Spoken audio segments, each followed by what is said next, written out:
Thank you very much, Iman. As you end off there on that note, getting the reaction to of course, the election result, and one, of course, where history was made. We saw the ANC Treasurer General, Dr. Gwen Ramokgopa, made it, and of course, a lot of people saying that in its 110 history, over 110 years, the ANC now has a woman in this particular position. Let's speak to her now. She joins us in studio. Ma'am, thank you so much for your time. Thank you very much. How are you feeling? Congratulations. Well, thank you very much, Bongiwe, and also good evening to listeners and viewers. Indeed, it is historical, and this is what the women wanted. They wanted at least one of the offices to be held by women for the first time in the 110-year history of the African National Congress.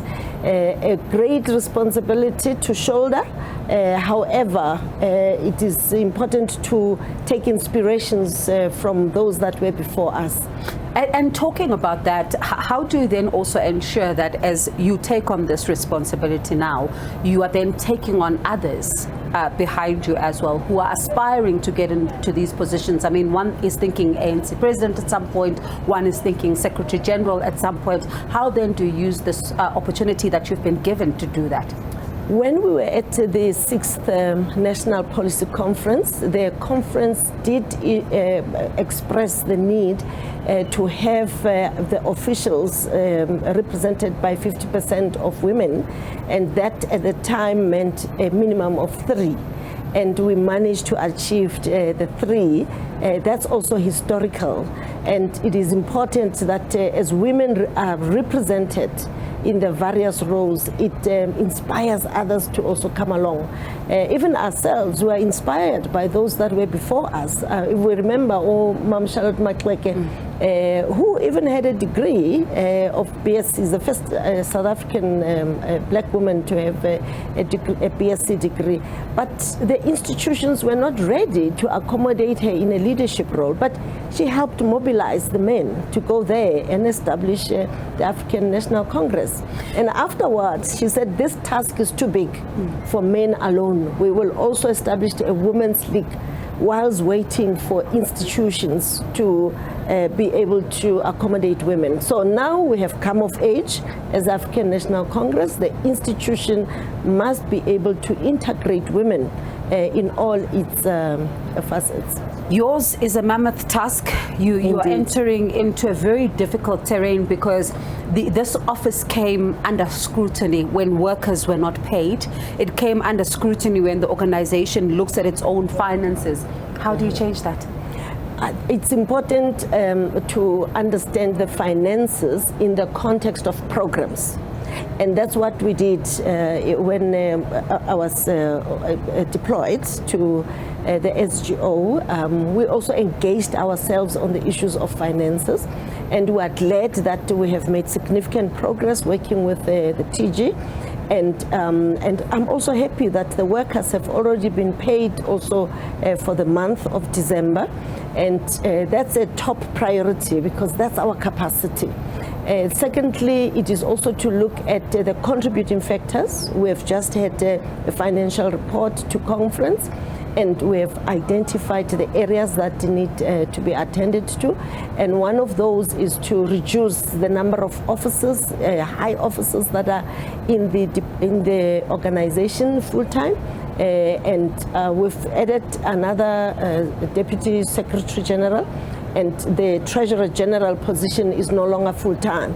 So living within our means is also a very important principle that we must uphold.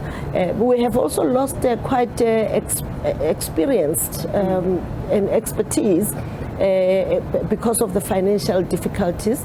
So stabilizing that will enable us to attract back those skills. And there are also a lot of NEC members who were parliamentarians, and who, after their term in parliament ceased, then they became they burdened, I wanted to find a better word, the salary bill. And so those are the issues that we are looking at. And it's not only finances, as the president even said it in his political report, that are sometimes a challenge with the ANC. Right now, this is an ANC that is seized with issues of unity, issues of renewal. There's a whole lot of divisions, and others are saying that even the appointment of this top 7 will do nothing for the party and will do nothing to unite this particular organization. That is another huge task that you have as the leaders of the organization. How then do you begin to make the ANC relevant again, particularly to those who are losing hope? If we look at the term of office led by President Cyril Ramaphosa, we've made significant strides to renew and ensure that we have, refocus on values, on ethical leadership, and also on closing the distance between the ANC and the people. We have also sent a very clear zero tolerance message on issues of corruption. And I think the progress that we've made, we will be able to build on it. And I guess it is also important to appreciate that we had a huge curveball, COVID-19 pandemic. But the way we were able, through the leadership of the president, to rally South Africans together, we need to continue with that attitude because nobody else will come to our country and create this cohesion to move us forward, building on the gains that we've made so far of democracy. If you look at the issue of schooling, I mean, we've made great strides.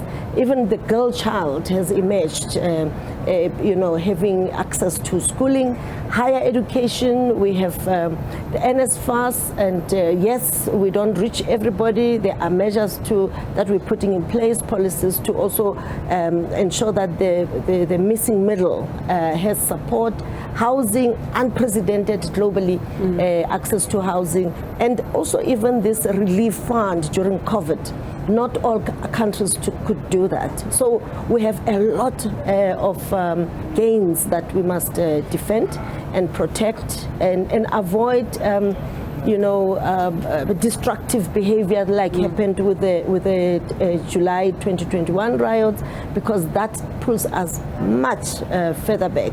So I'm really excited, and I know that the task is daunting, but leveraging on social cohesion, on unity, on the focus and commitment to renewal, it is possible to take our country to the next level. A lot of work you have, and that's where we leave it for now. I'm going to come to your office and knock again to sit and see how all of this work is in fact unfolding. Thank you so much for stopping by our studio. That's Dr. Gwen Ramokgopa, making history as the first woman to be elected in the Treasurer General position of the African National Congress. A lot of focus now shift towards who then makes that NEC list.